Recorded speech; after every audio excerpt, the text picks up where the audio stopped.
Hello and welcome to Lifestyle Dentist Podcast, where healthy, wealthy, generous dentists choose to live epic lives on their terms with freedom and fulfillment. I'm your host, Garth Hatch, and super excited for this episode. We have an amazing dentist, Dr. David Kang from Southern California, who is an amazing clinician, dentist, businessman, entrepreneur, has done really well investing in real estate, is looking into franchises and investing in businesses, amazing family and the health, all kinds of cool things that really represent a lifestyle dentist. And so we're excited to get into this.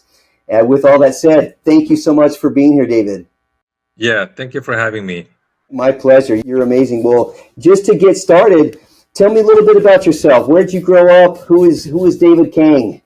Yeah, so I was born in South Korea. That's where I'm originally from. And I grew up most of my teenage years over there.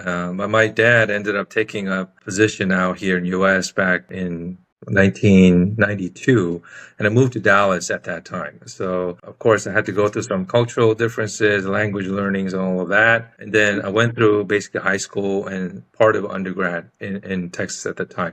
I went to Emory in Atlanta for a couple of years before that, but eventually came back hometown to Texas and graduated from Texas. Then it led me to come to California eventually because my folks moved out here. And then dental school was at USC here in Southern Cal since 1999. So, yeah. Mm-hmm. I think about that, me moving to South Korea or something like that, not knowing the language. I mean, that would be a huge move. How was that transition, as far as, did you already know English? Did you have to learn English when you moved here? Like, how was that? What was that transition like? I mean, I can't say that I didn't know any English, but I knew some. But obviously, it wasn't fluent enough, or to converse freely, basically. So there was a time period, at least a couple years, I think, where I had to get to be comfortable with having a good conversation with somebody. And culturally, things were different, of course, all of that. But I did have good support around me that helped me through that process. So it was fun. Became a Cowboys fan right off the bat when I went to Dallas, and been ever since. And sort of got immersed in the whole U.S. American culture from that point. But there was some challenges, but I did overcome with others helping. So huge respect for anybody, literally, for being pioneers like that. Credit to your parents too. I mean, that must have been a big step for them. Do you know the story on that? Like, what made them decide to move from South Korea to the U.S.? Yeah, I think my parents had some experience living out overseas before when they were younger. So they had sort of the desire to move back in at some point. And my dad was working for one of the bigger companies in Korea that had offices out here. And the opportunity came. And I think, I kind of wanted to have a more diverse study background, educational background too, instead of just being in one location. I wanted to kind of be with multicultural people. I had that desire in me. So initially I was thinking about coming abroad and studying by myself. And when my dad had that opportunity, I think my family all took a plunge. So to this day, my dad still asks me sometimes, like, hey, are you happy that we made that move and we're here? Because I guess he just wants a confirmation, like I did the right thing. And I do thank him for that, because I really enjoy and living in this great country that I brought. So, yeah. So, So awesome. That's so awesome. And tell me about undergrad. What did you do your undergrad? And then also, what made you go into dentistry and go to dental school? Did you always want to be a dentist, or tell me about that story? Yeah, so I knew from early on, probably at least middle school, that I wanted to be in healthcare. I didn't know quite why at that time, but I just something that I don't know. I don't think my parents ever asked me like to be a doctor or anything like that. It's just something that I was kind of inclined to for whatever reason. I kind of know now why, and I'll tell you in a bit. But so from undergrad on, I knew that I wanted to go into some of the med or bio or chemistry routes. I was a chemistry major in undergrad, basically, and chemistry was always one of those easier subjects for me from high school on. So decided to do that. I wasn't sure what sort of healthcare I wanted to get into. I was considering medical school, dental at the same time, but I chose that. I think I felt like I was more inclined to the business aspects of dentistry rather than just a medical, being more of a W-2 type of situation. And the reason I go back to that is I got braces when I was a teenager back when I was in Korea at the time. And I didn't know back then, but I think this guy was probably one of the top orthodontists in the whole country. So he had a Mhm. really extravagant and fancy office with, tons of people working under him. And it just like the whole operation just was kind of fascinating to me. Like all the foreigners that we don't often see in a different a country like Korea were all coming to him because he was the top guy in that country. And I think I was kind of Mhm. attracted and fascinated by the guy's success, the charisma, and he just had a really warm, great personality about him. Like even if I see him in a restaurant, like he would like come all the way and to say hi to us basically without even me recognizing him sometimes. So I was impressed by the guy. So I think that sort of being in that dental field kind of had that effect on me. Now that I think about it, after I grew up, basically. So yeah. That's awesome. That's awesome. And then USC for dental school. How was USC? Good old SoCal and Yeah. yeah, beautiful weather. Tell me about dental school at USC. Yeah, so I met my wife right before I went to dental school. So, and she was going to be Mhm. here. She was studying at master's at the USC graduate school at that time. So, I was hoping when I was interviewing with all these other East Coast places, I would at least get into one of the California schools. And it kind of worked out at that time. So, but believe it or not, at the time, the USC was kind of going through a different program. They're going from like traditional professor lecture style to more of a problem solving style with the group discussion type of thing. So that was a little bit Mhm. new, but to me that worked Mhm. out well because was a lot of self-studying plus, sharing Mhm. information with each other instead of just getting lectured by a professor. So I liked the program quite a bit. We made some great friends and memories, and we had a lot of good time during dental school. Yeah, so it was fun. Yeah. That's interesting because we graduated dental school at a similar time, and at Indiana we did the Mhm. problem-based learning too. So yeah, there Oh, you weren't a did. lot of schools doing that. So that's and I did hear that. Yeah, USC was doing that too. I agree. I thought it was really really useful. Hmm. Basically, I learned how to learn. If that makes sense. Like it wasn't Yeah. just all spoon-fed. We had to kind of study things but now it helps since everything's changing. Dentistry's changing. The world's changing. It helped Mhm. me learn how to research something if I need to learn something new. So that's awesome. That's Yeah. awesome. Right. And then tell me about that transition that you graduated dental school. What was next after that? Yeah, so of course, I think I told you before, but I was considering going to specialty at that time. So, like you, endo was one of my passion during dental school. And I did interview a few different places, but it didn't quite land. Like Temple wanted me, but they wanted me to do like a research for my third year. And I was already married my third year in dental school because my wife and I were dating. We kind of wanted to tie the knot at that time. And even though it wasn't the perfect time, we just thought it was okay, let's just get it over with and do it because we wanted to build a life together. So, and I wanted to sort of stay in California if possible, but a lot of the schools here wanted some, a few years of working experience before going to endo. So that didn't pan out. So I decided to just go to general dentistry route. And I don't know if I was thinking about going to specialty after that or not. Maybe for a year I was contemplating it, but at the end it didn't matter. So I started working as an associate right off the bat. I started building, confidence and, skills with clinically, also as well as being talking to patients and different skills. And we had to techniques that we had to learn, obviously, after graduating.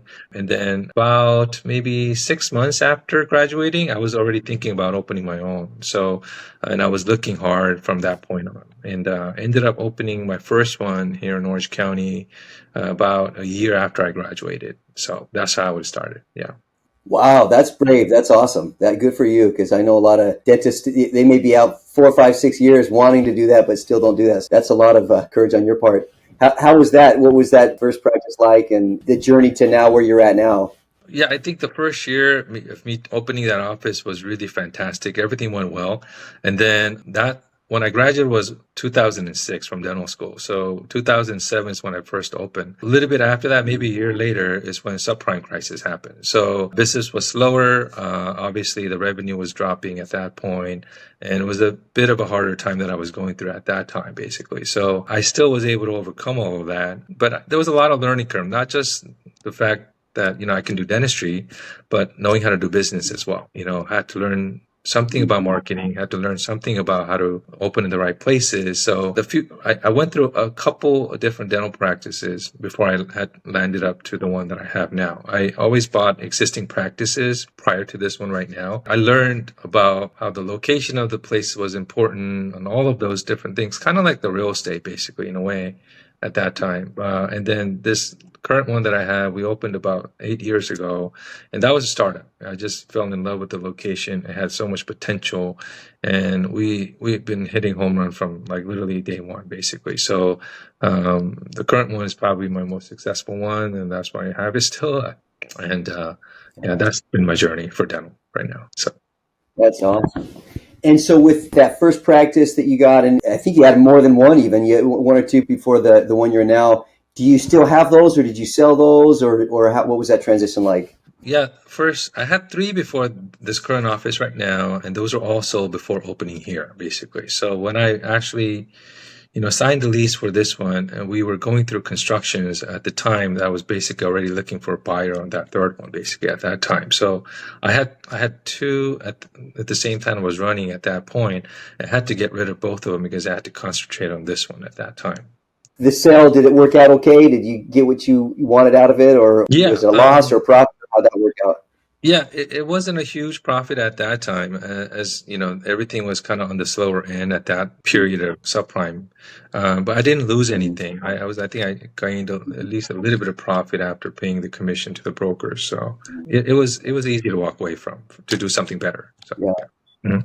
sure. Yeah, no, I had a better opportunity, and that makes sense. And credit to you as well for I mean, that's huge to do that during the Great Recession. Especially in Southern California. I grew up in Riverside, and I know just friends that were there. Like, it was a tough time, business in general, but especially for dentistry, and a lot of elective things just went away. People were really holding their money. They were in tight spots. So yeah, to make that work, that's fantastic. That is awesome. And with that new location, what made you fall in love with that new location or the way your practice is set up now? So I've never been next to a big anchor tenant or retail. Like my first one was in a really small office building by itself within, surrounded by apartments, basically. The second one was like like 3 unit. I wouldn't even call it retail. It's just like, a commercial space in the middle of a road with not much traffic or anybody stopping by. Third one was in a medical plaza where it was all about marketing because nobody knew you were unless, they heard about you. This one came about because, somebody told me that they had land that they're developing in this area, and it was next to this huge supermarket, basically. And they actually were like the number one supermarket in the whole Antelope Valley at that time, basically. So I went to go talk to the manager inside, said, yeah, we're the busiest supermarket here. There's so much foot traffic coming through. And I never thought that was important until this one, actually, at that time, because I always thought dentistry is not the same as other retail. We live and die by marketing and referrals, but little did I know walk-in do happen quite a bit, actually. So that's why I decided to jump aboard with a different business idea at that time. So the location, area, and how much traffic was the main reason I decided to take a chance and just open a startup at that time. Man, that was so smart. You think about it, women make up, what is it, 80% of all healthcare decisions for the family. And if that's a busy grocery store, they're going there every week and see a new practice. Yeah, what a great location. That's awesome. Yeah, that is great. And with your team, how was that like, as far as starting from scratch, just hire as you went? Did you bring some of the staff from the other offices over? How did that work out? The distance between my other ones and this one was too far. It was about almost an hour away, so I couldn't actually, try to get my other coworkers to come with me. We had to look from scratch, basically. So, of course, I went through, just like everybody else, Indeed, even Craigslist, all kinds of places to start looking for staff at that time. So I could tell you that some of them in the beginning just didn't work out. Like this one manager that we hired was supposedly a super manager from this, $7 million multi-specialty practice, and I thought she had all the knowledge and whistles of it, but they're not always, presented like the way they're presented, I guess, right? So they don't always happen the way they're presented. I guess that's what it's saying. So she Yeah. lacked a lot of skills. Just could not present treatment plan to where patients were accepting them. Even insurances, she was supposed to be the master of insurances, and we're just getting denials left and right. And I'm like, what are we doing? So we had to make it a pivot and look for somebody different at that time. So 6 months into opening, we had to change some staff. The back office, I got really lucky finding an all-star from the get-go. She was with us for about 5 years and decided to pursue hygiene after that. So she left, but we've been lucky to have her for that long. So yeah, there was a lot of turnovers in and out at that time in the beginning, but we eventually settled down with the current staff. We started, I think, with 4. It was a 10 operatory office, so it was quite big. We started with 4 back when we first opened. Now we have 18, basically, so we grew quite a bit. So always looking to hire as constantly. As we know, labor is tough to get these days. So yeah. Labor is tough everywhere. Yeah, I know in Washington State, similar. Yeah, we put out an ad. You have 30, 40 applicants for dental assistant. Now it's like 5 maybe, and Yeah. 3 don't even show up for the interview. Yeah. So yeah, We're lucky yeah, to get no, half it to show is. up, right? Yeah, that's right. Yeah. Yeah, yeah, no, it's so true. That's awesome, and that's a good point too, as far as the importance of them knowing how to present treatment, having good customer service skills, good salesmanship. We a lot of times don't, as dentists, don't think about selling, but we're selling every day, whether we're selling to our kids, we're selling to our patients. We're basically just trying to convince somebody to take a step in their own best interest, but it's still salesmanship. And if the staff can't do it, then we're spending money on marketing and they come in the door and then leave the door. It doesn't do us any good. It's really a loss. So yeah, how important that is. So that makes sense. How has that been with the new team members? Were you just able to hire rock stars or do some training with them to help them in those skills? How did that work out? In my journey, it's a bit different. Initially, I was looking at great resumes that had all the experience and skill levels.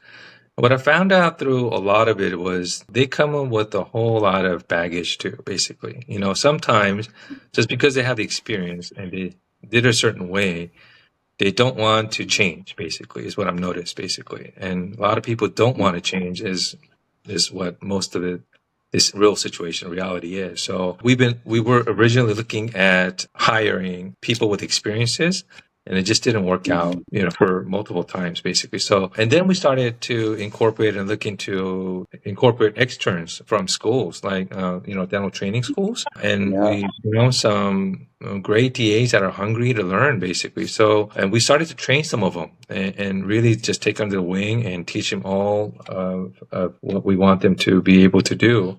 And some of them became rock stars, basically. So from that point, we thought, hey, why don't we keep doing this and just train them and spend the time with them, and they become a really valuable member of your team, basically, from that. So, yeah, that's interesting. I definitely have a similar experience. Sometimes it's nice if somebody knows what they're doing, they've got a lot of experience, and they're also good. But I found sometimes they feel like they have all the answers and they're not the right answers, right. And it's kind of like, well, that's not how we would do it. And it's like, yeah, well, how you did it was not great. And so we've had good experience as well, hiring people that were either right out of their program, or even sometimes there's a charter program and there's 2 dental school or dental assisting programs in our area.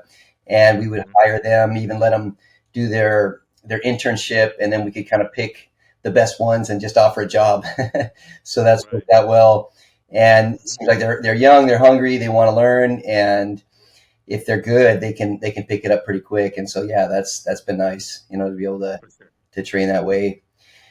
Tell me about your practice. Is it a bread and butter family general dentistry practice? Do you do a lot of specialty work, implants, extractions? Tell me what your practice looks like. It is general practice, but we do all specialties. I recently started incorporating my friend, who was a buddy of mine, who's an endodontist, for more endo procedures, just so it can give us some more time for other procedures. But we've always been doing dental implant from the start. We bought a CT machine from the time that we opened, so because that was one of our focuses in that area. Mhm. And we also provide orthodontics as well too. Some perio surgery, severe cases we tend to refer out. For the most part, we do keep it in house. Pedo as much as we can, but we do. If they need sedations or more care, then we tend to refer them to pediatrics for the most part. Yes. Mhm. That makes sense. And your buddy that comes in to do endo, is there anybody else in the practice besides him, or is he the main one that comes in? He's the main one. We had associates probably up till COVID and a little bit after that, that was there for some time. And then, we've had a lot of issues with their quality of work as well. So we decided to sort of cut down and, hire specialists for procedures that are more done in a qualified manner, basically. So, we may consider going back to, hiring general associates again. But we had a few before that for a period of a few years at least. Mhm. Yes. Yeah. Yeah, I know you've done a lot of amazing things and still are with outside of dentistry, with your family, with real estate, with other investments. How have you been able to maintain that? Like what, as far as your work-life balance and or balancing, as I like to say, that to have a good lifestyle. How have you been able to work that?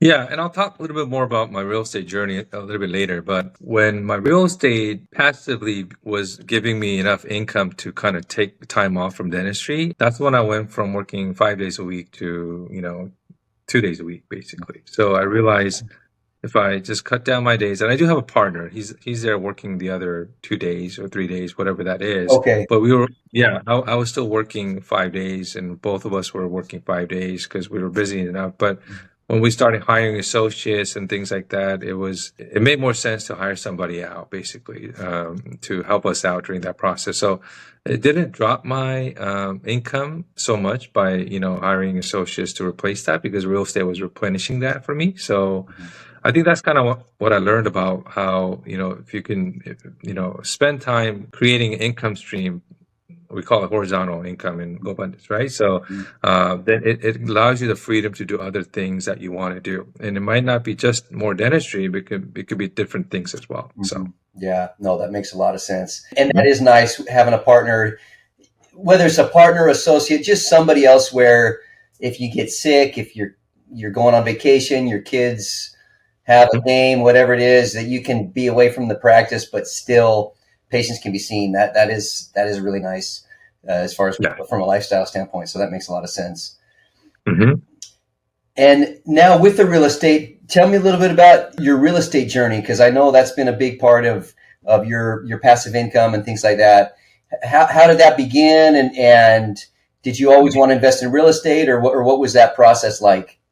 Yeah, so yeah, I've always been interested and intrigued by real estate because I've kept hearing that's where the wealth is. But I mean, I was always working and hustling with dentistry so much, I just never had the chance to really dive into it, basically. So when COVID happened is when real estate really took off for me because when COVID was declared a pandemic at the time of March of 2020, all of us in California, we couldn't see patients unless it was emergency, which is hardly any cases at that time. So at least for a period of a couple months, we couldn't really open the practice. It was just barely sustained by staffings and emergencies, and we were going once in a blue moon. So I had a lot of time to work on some house stuff and think about different things. And then I was subscribed to a blog called White Coat Investor. He's a physician that's teaching finances to other physicians, and he has a wide audience. And I was part of that email list that he got that was sending.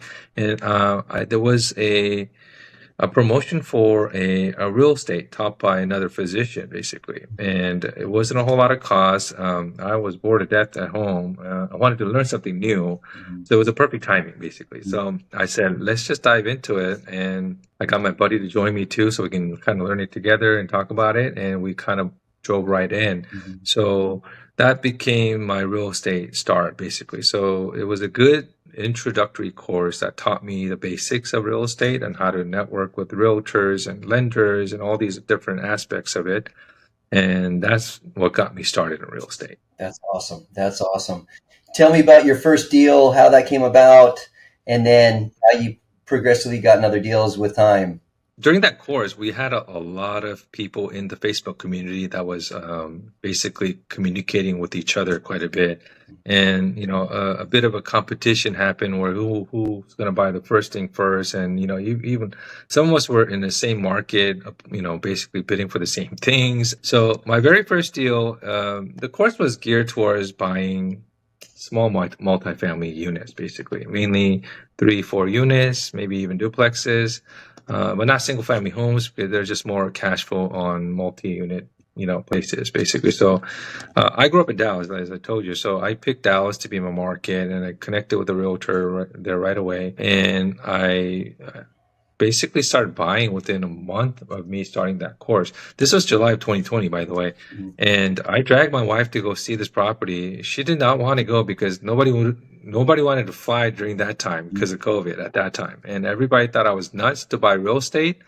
They thought real estate was going to tank because we have pandemic going on. And I was right on everything, basically. Now that I can say that, because real estate took off from that point, and Dallas exploded, everywhere exploded. California exploded as well too. But I mean, again, I didn't know it was going to be like this at that time. When I found the property, I took the chance. It was a good Class B 3 unit apartment, but it did cash flow. And surprisingly, a bunch of us in the course made an offer. I think we had like 13 offers at that time. I was lucky enough to have enough cash to go all cash offer at that time, because my thought was, I'm not going to win over these other guys if I don't make an all cash offer, close it in 2 weeks. So that's what I did, and I ended up cash out refining afterwards to get my money out, and that was my first deal. So and then I ended up selling that to 1031 to something else later, and I could talk more about it later. So Yeah, yeah.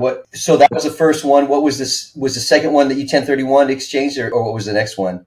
Oh yeah, so the second one on, I wanted to find something even bigger, basically. So we found another property in Dallas, was a 9 unit on Zillow. I think it was on Zillow. My agent brought it to me. The pictures were horrific, so I didn't want to even go look at it.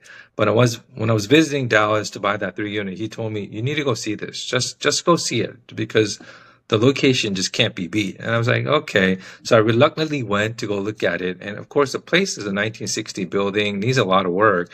But the area, the street that it was in, it was like in Beverly Hills of Dallas, basically. Like literally, if you go off the next street, there were like, Chanel's and, Louis Vuitton shops right next door. I thought, well, this is prime real estate, literally prime real estate, like in class A location for sure. So I thought, you can't go wrong buying it here. Even if you tore this down, you would make so much money. So, it was about $1 million that they were, I don't know, 1.5 was the selling price at that time.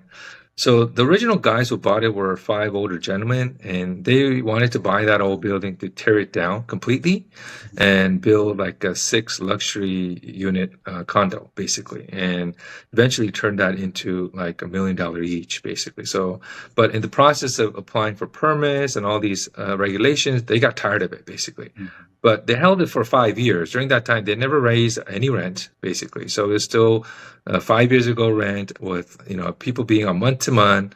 So tons of value add, right? All I have to do is go fix it up, and I can raise up the price to current rent. So, and because other buyers, right before I saw this one, they basically made an offer right before the COVID started. But all the lenders backed out during that few months, basically. So they had no buyers but me at that time. So I was trying to make a really aggressive offer at that time. So listed price was 1.5. I went in and ended up getting it for 1.1 at that time, basically. So, and then I think I spent about maybe 100,000 rehabbing all of the units, and I think the current market is like anywhere from 2.5 at this point. So it was a good time to buy because everybody was backing out, and I took a chance, and it worked out. That's great. How did you find that deal? It was the same broker that I found in Dallas. So during that course, I actually connected to the local realtors, and I ended up interviewing like 6 different people.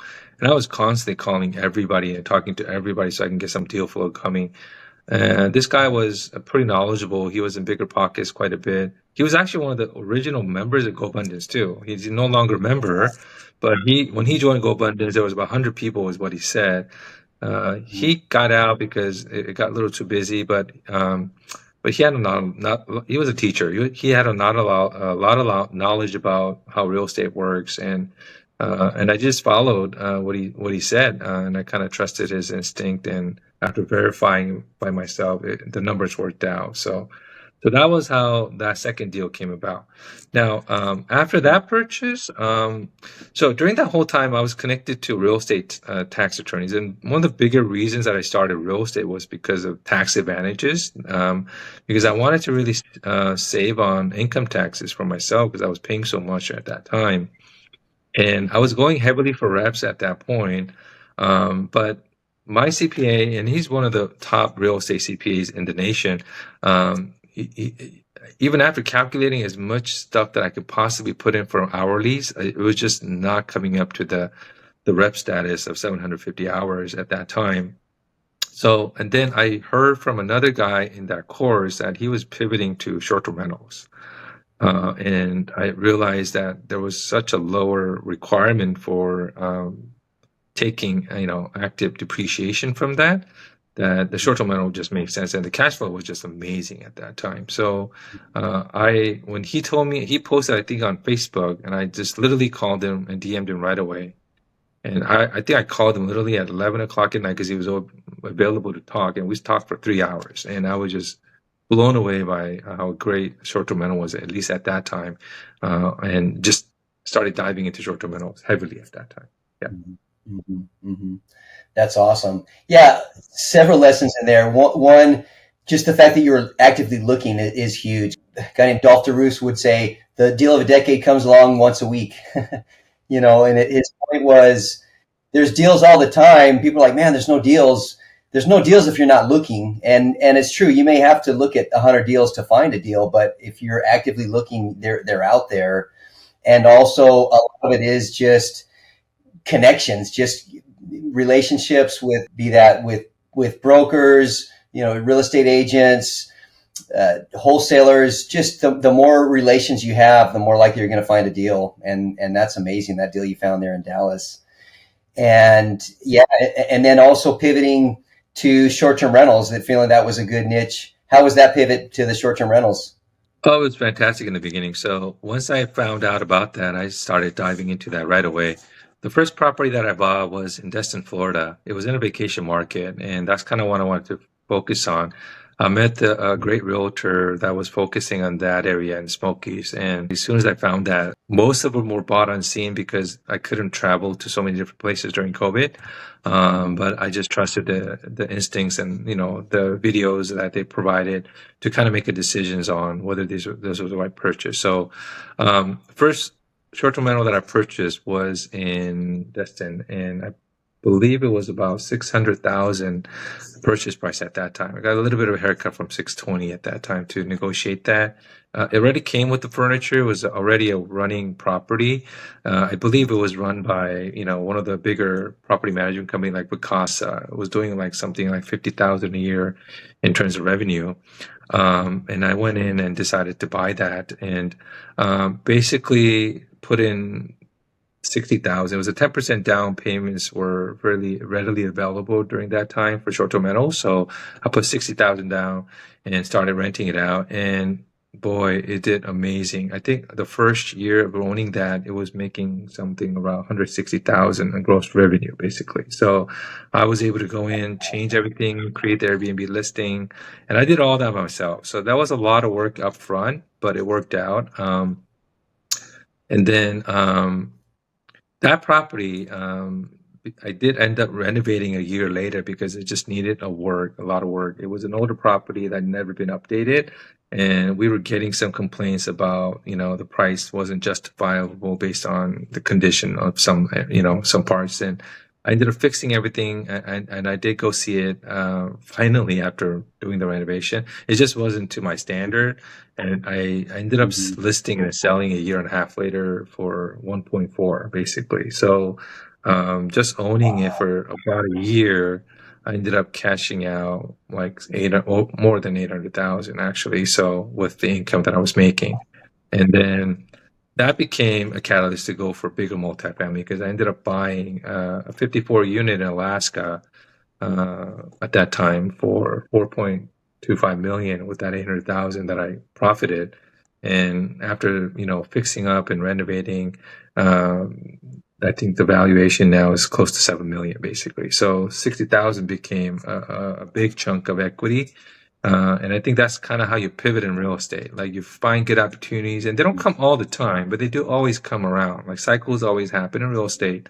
So if you wait patiently, hold it, and make sure all of them cash flow even during the down times, you will find good deals basically. So that's how my first deal went with short-term rental. Pretty much after, from that point on, I was buying short-term rentals every other month basically, minimum of probably 3 to 4 every year.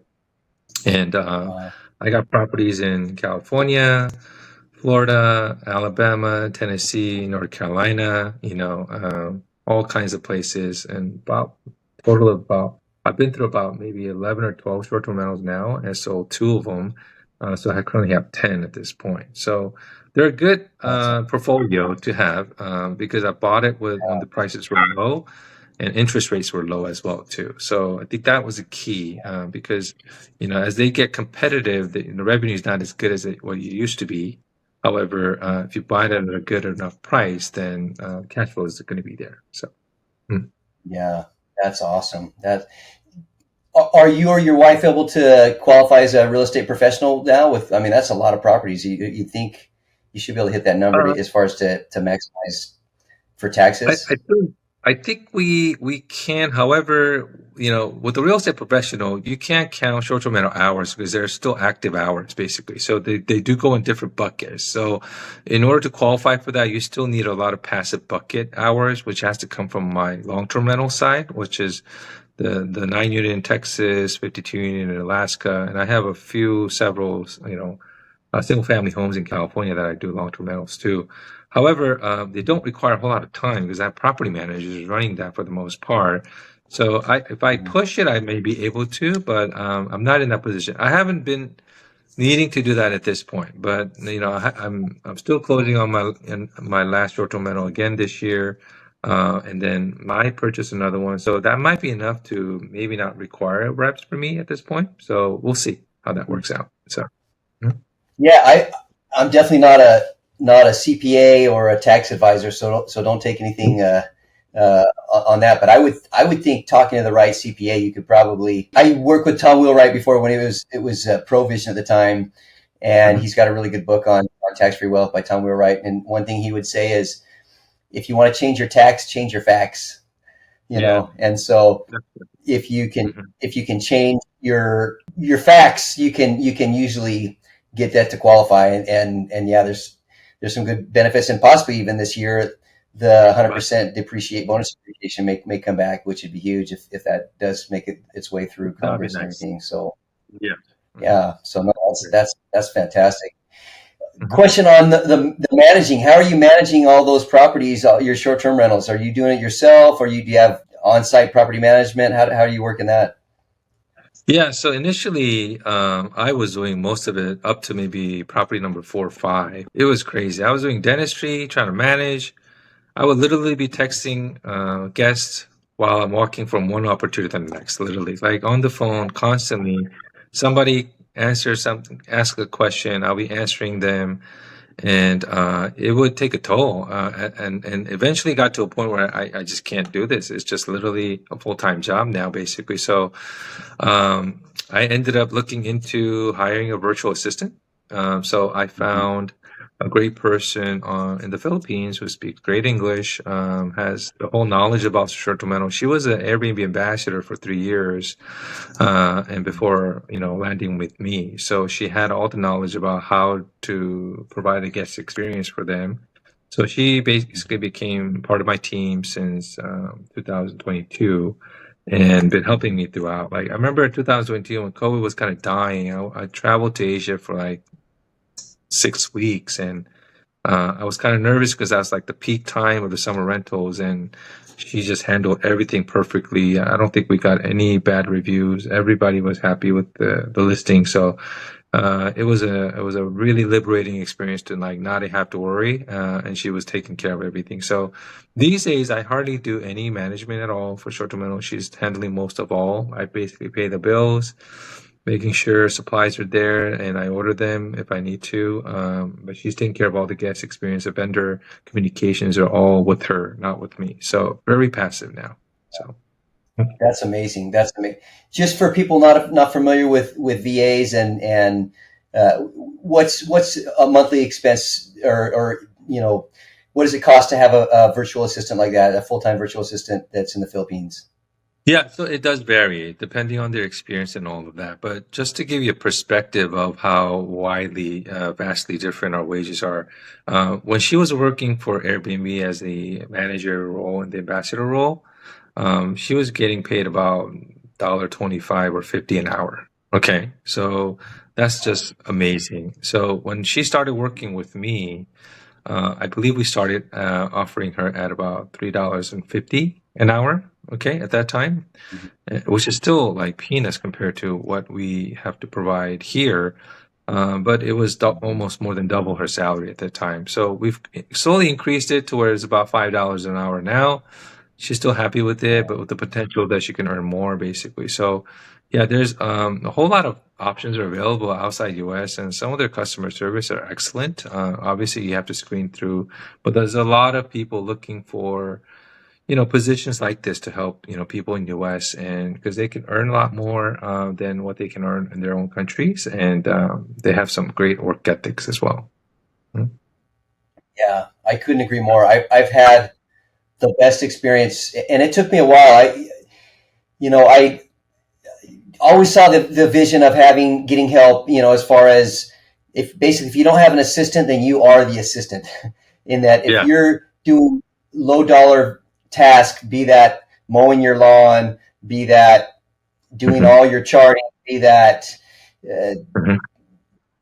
clean, little things that add up. That if you could be doing higher value tasks, really make a difference. And if you can have somebody that could probably handle things better than you, if they can do it full time, and you could maybe do one more crown, one more root canal, one more implant to cover it for the whole month, it's like crazy not to get that Right. help, to leverage with a virtual assistant or help in your hometown, an assistant to buy your groceries or to clean your house or to do your landscaping. So many little things Right. that you can leverage other people's expertise. And if if you think about what your time is worth, Mhm. and if you can make whatever that value is, $150 an hour, $500 an hour, $1,000 an hour, whatever, if you're doing Mhm. tasks that are $15 an hour tasks, $20 an hour tasks, it's crazy as dentists to be doing that if you could get that leverage out. So yeah, no, that's fantastic. Absolutely. And with the Philippines too, I've found they're very hardworking. They're honest, good Mhm. good people that want to do their Yeah. best, and a lot of talent, amazing talent out there. Yeah. If you can find a certain talent you need, so that's awesome. Yes, for sure. Yeah, I'm really happy with what she's been able to provide for me. So, uh, been an excellent experience for me. Yes. Mhm. Yeah, yeah. And I understand you've done some pivoting too with real estate, and then looking into businesses or business franchises. Tell me a little bit about that transition. Yeah. So, as real estate kind of had a little bit of a lagging period, and probably it's still in it now because of the interest rate hike and everything. It was harder to find deals. It was getting more competitive.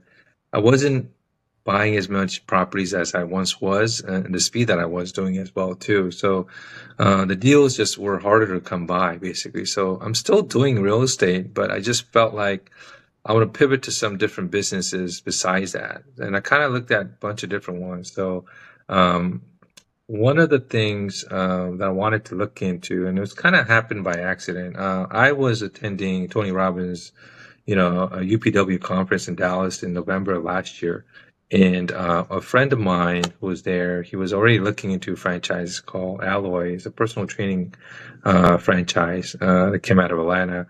And he was really adamant about the numbers. I looked into it, and it really did make sense. I love the simplicity of it.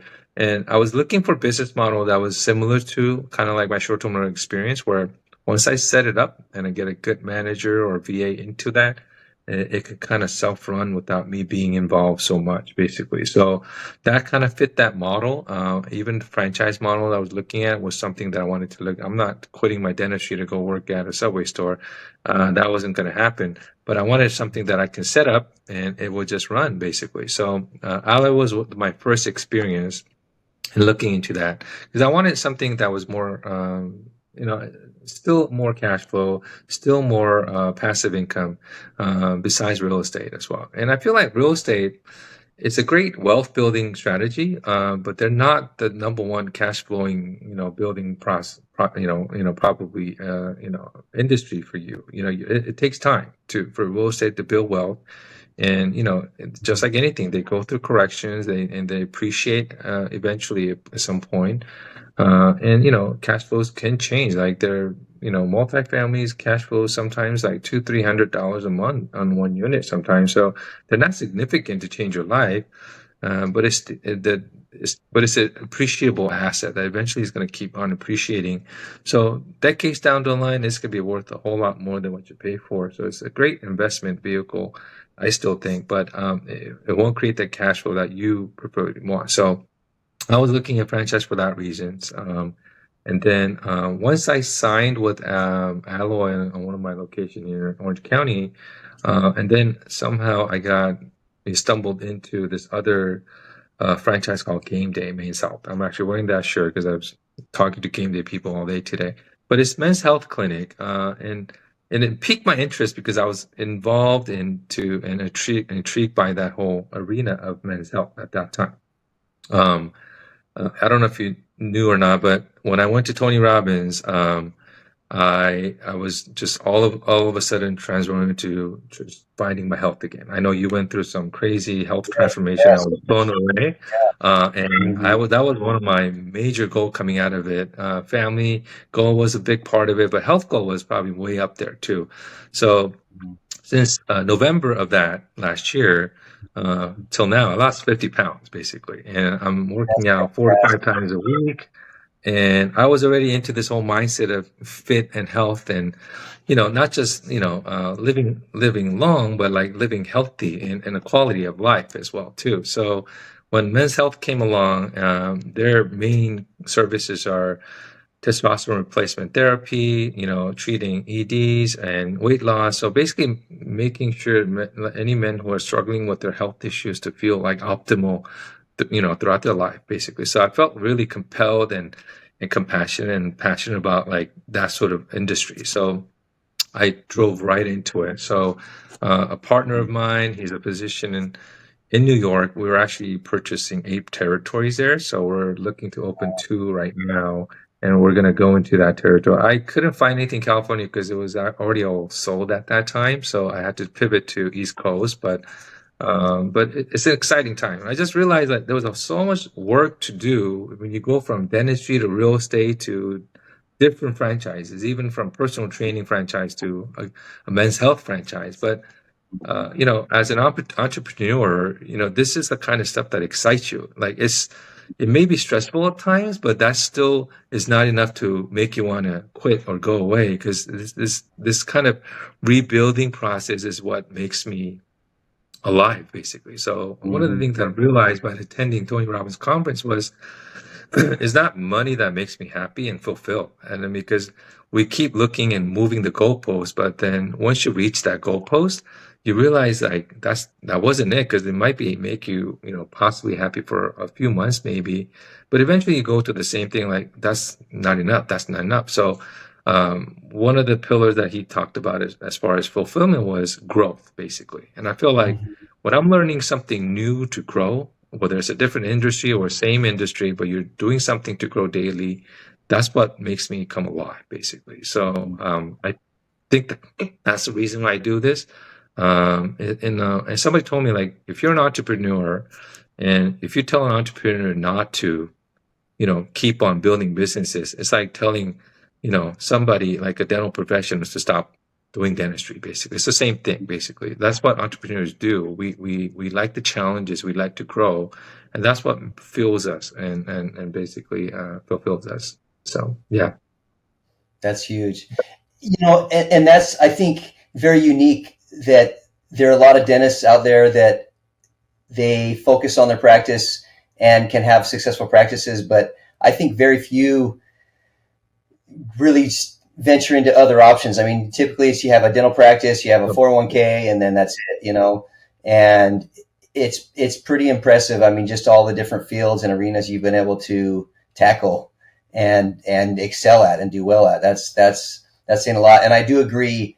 If we're either growing or we're dying, it's either one or the other. It's not like life is kind of like an escalator. You're either going up or down, but you're not. You never stand still, And so Sure. Mhm. to stay motivated, to stay happy, growth is a big part of it, And I agree with Right. that. I think I never plan on retiring. I plan on Mhm. doing things that I enjoy, and I don't want to be in a situation where I have to work, but I want to Mhm. do something that brings satisfaction and joy until I die, because I agree, because that's part of growth. So yeah, Absolutely. no, that's amazing. When I was in Kauai last year for a summer break, there was an opportunity to look at some, short-term rental, condos that were coming up in that island. I don't know if you know about Hawaii, but Hawaii has a really strict rule on short-term rentals or any sort of development, basically, Yeah, because they're trying to keep that island as pristine as yeah. possible. But this was a rare opportunity to go look Mhm. at it and possibly get into it. So when I was leaving, I was telling a bunch of my real estate buddies, "Hey, I'm going to go look at this thing. We can maybe negotiate a bulk deal, blah blah blah." Luckily enough, the owner of that development was there at that time.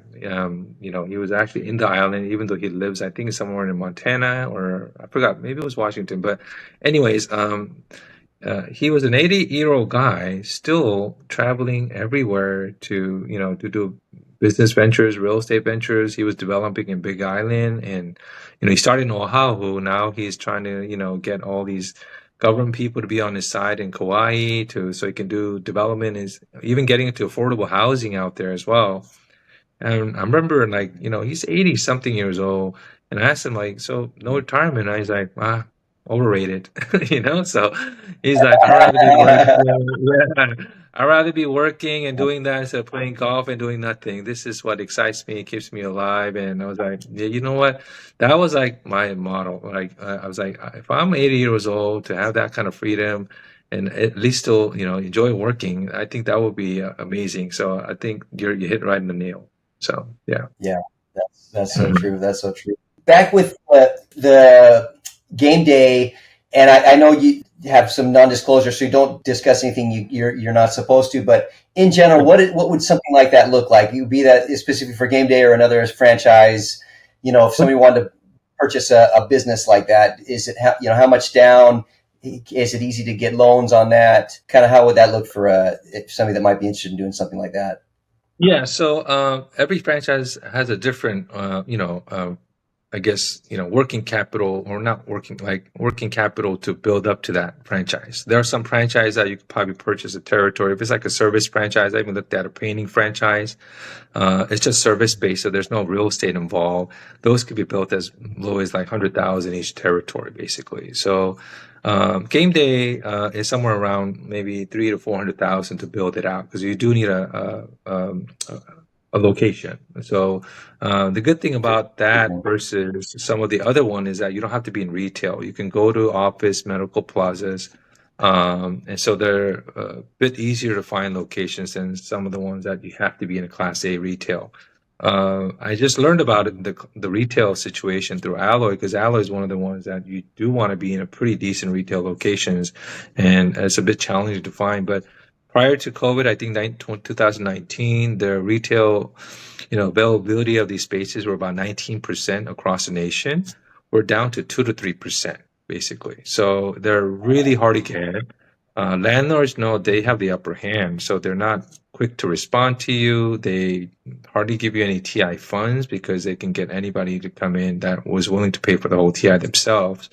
So that's a bit of a challenge. So whereas, as we know, since COVID, a lot of the office positions have moved out into remote positions, basically. So they're having a hard time with occupancy, basically. So they're a lot more lenient because they have more vacancies in terms of negotiating and willing to pay for your whole TI. So that part I really loved about game day is the fact that I don't have to struggle to find real estate, basically. So even though I do have a plan to eventually open more alloys, I think it's going to be a slower process. That's why I decided to just go for one, and eventually add more down the line. Um, Game Day sold out like almost the whole U.S. Like 800 territories within a year, basically. So people are buying multiples because I think they were just convinced, as I was, that this model is going to work. So there's nothing Mhm. that you could just wait on. I had to go and buy as many as I could. So that's why I chose to go with 8 right away, because 6 months from now they won't be available, basically. So, but that's how you start with the process. Everybody has a different, projections on what the cost is going to be to build, and that's often provided by the franchise and pretty accurate from what I've seen. The way you get the loan is you have to go through SBA loan. So their SBA is a government program, so they're a bit stringent on qualifying. If it's an SBA that is looking at an existing business to acquire, then they will just look at that cash flow, and it's fairly easy to get that approval. For a startup like Game Day Alloy, like I'm doing, that without having much cash flow background, you have to kind of prove your personal net worth, basically. So a lot of my personal financial statement plays a big role in startup franchises, versus business acquisition is mostly all about the cash flow of that business, basically. And it gets a bit easier. So once you open your first one, let's say 6 months, a year from now, you can prove that this is bringing positive cash flow and running, sufficiently without capital injection on its own. It's fairly easy to get the SBA loan. So there's a loan limit to it. But I've been through all that loan process with real estate before, that I'm used to, scrutiny by underwriters and things like that. So I am in the process of underwriting with SBA right now. So we'll see how it goes, but I think it's going to be fine. So. Mhm. That's awesome. That's awesome. Yeah. Question for you, switching gears a little bit. You're Mhm. doing so many amazing things. I know you're also married, have a beautiful family with your kids. How do you balance that with your business, your practice, your investments, and also your family time? How do you balance that?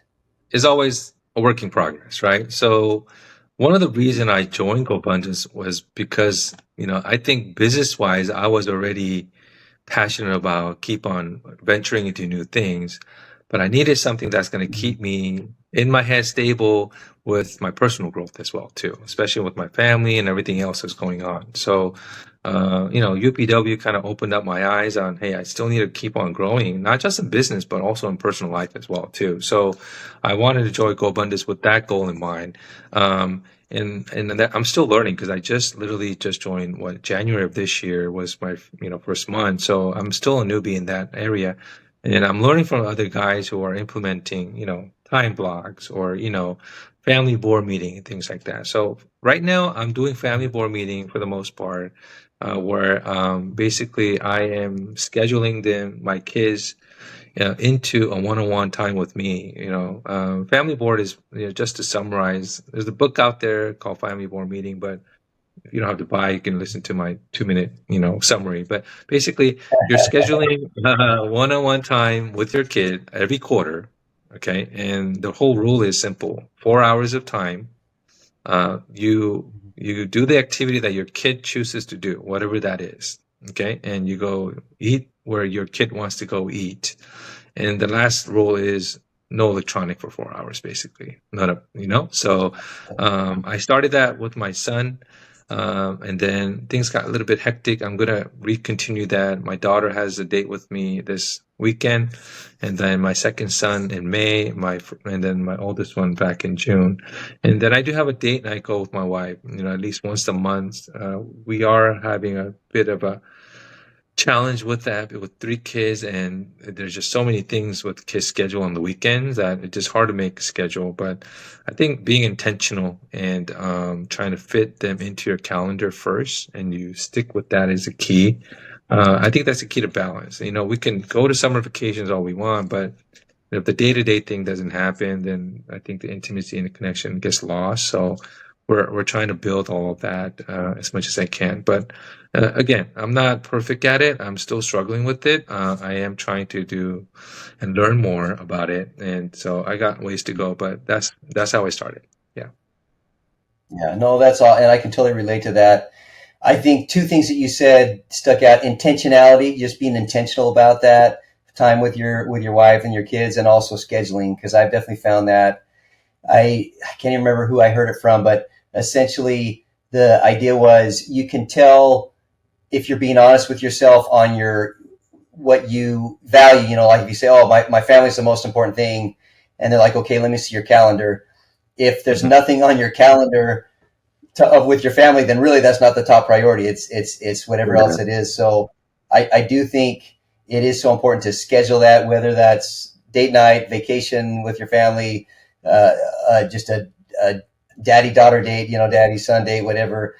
Putting it on Yeah. the calendar so it can be prioritized and it doesn't just get filled up with other times. So yeah, no, that's awesome. That's awesome. Mhm. Another question too, as far as health wise, I know a lot of dentists have struggles, both physical health, you know, trying to work out enough, staying in shape, avoiding heart disease and strokes and other things like that are common in the population, being overweight, and also mental health. That a lot of dentists have stress and anxiety. You know, there's suicide, there's depression from just different struggles, and I think that's within dentistry and outside of dentistry. But what are Yeah. some things you've done both for your physical and your mental health to stay in a good position, a good situation health wise?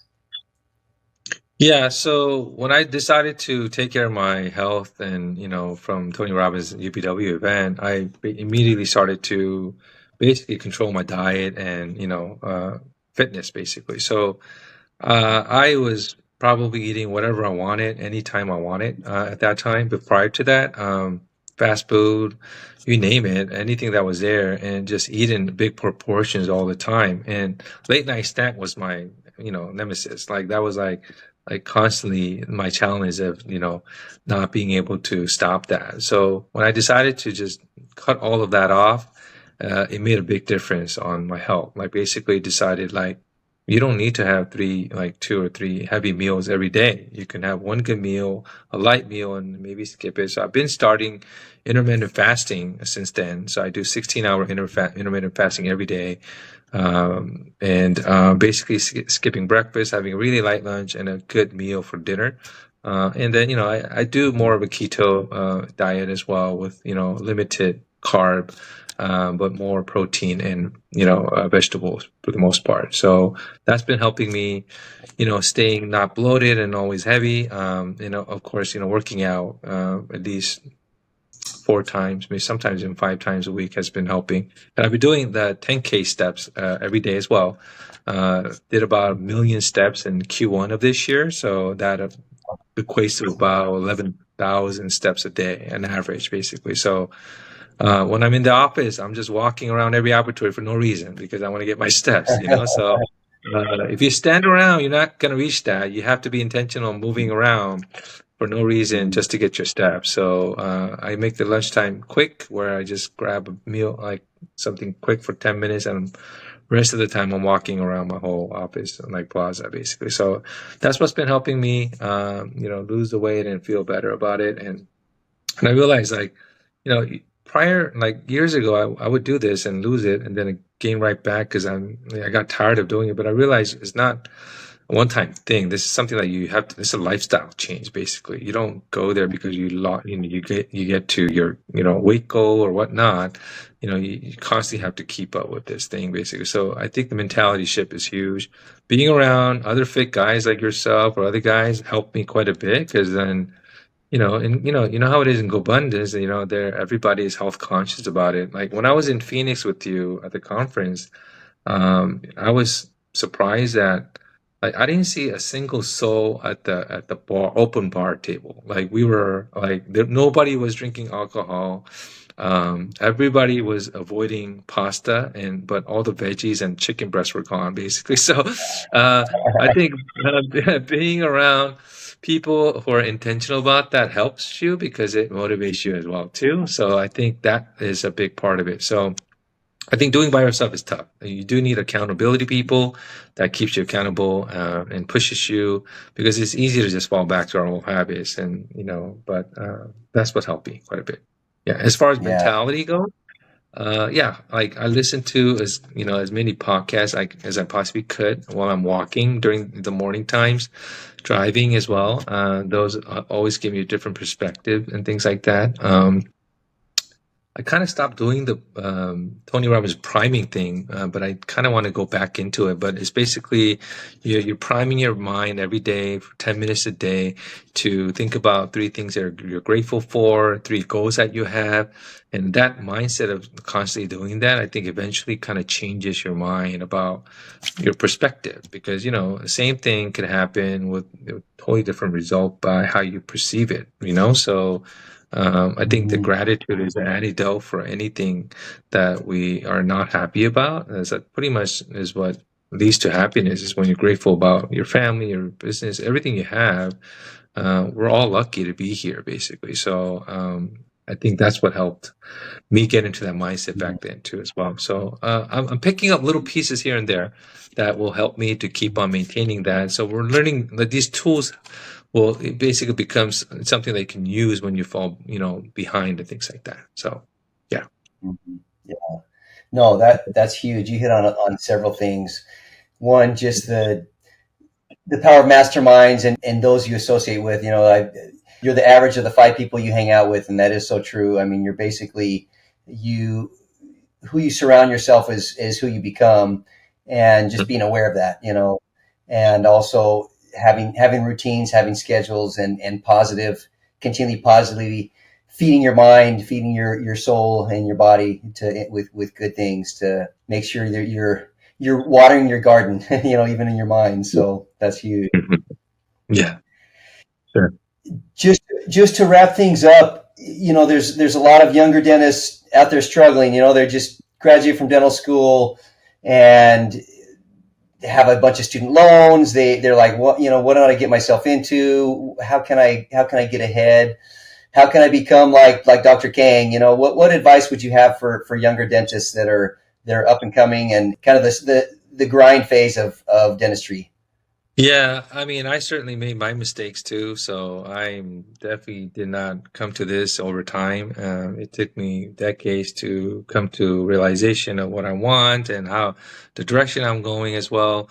Um, I think one of the things that you still have to have when you're starting out with all these expenses and debts that you have is you have to be realistic and, in a way, kind of frugal in your, spending, basically. So I think I've sort of had that from early on that kind of helped me to acquire enough capital to invest in something.